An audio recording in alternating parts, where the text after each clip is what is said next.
That night the king could not sleep. So one was commanded to bring the book of the records of the Chronicles, and they were read before the king.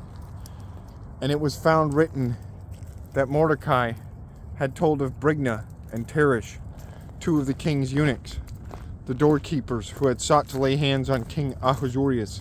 And the king said, "What honor or dignity has been bestowed on Mordecai for this?" And the king's servants who attended him said, "Nothing has been done for him." So the king said, "Who is in the court?" Now Haman had just entered the outer court of the king's palace to suggest that the king hang Mordecai on the gallows that he had prepared for him. The king's servant said to him, "Haman is there, standing in the court." And the king said, "Let him come in." So Haman came in, and the king asked him, "What shall be done for the man whom the king delights to honor?" Now Haman thought in his heart, "Whom would the king delight to honor more than me?" And Haman answered the king, "For the man whom the king delights to honor, let a royal robe be brought which the king has worn, and a horse on which the king has ridden, which has a royal crest placed on its head.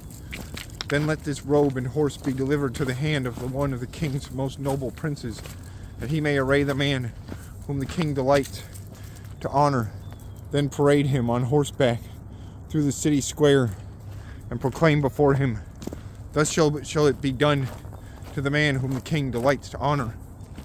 And the king said to Haman, "Hurry, take the robe and the horse, as you have suggested, and do so for Mordecai the Jew, who sits within the king's gate.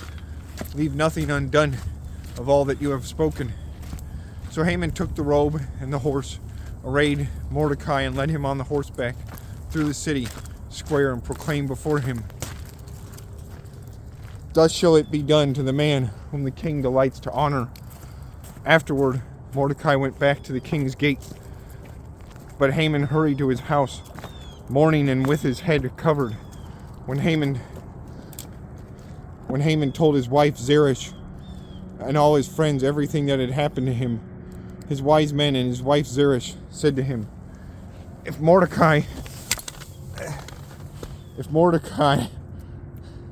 before whom you have begun to fall, is of Jewish descent, you will not prevail against him, but will surely fall before him." While they were still talking with him, the king's eunuchs came and hastened to bring Haman to the banquet which Esther had prepared.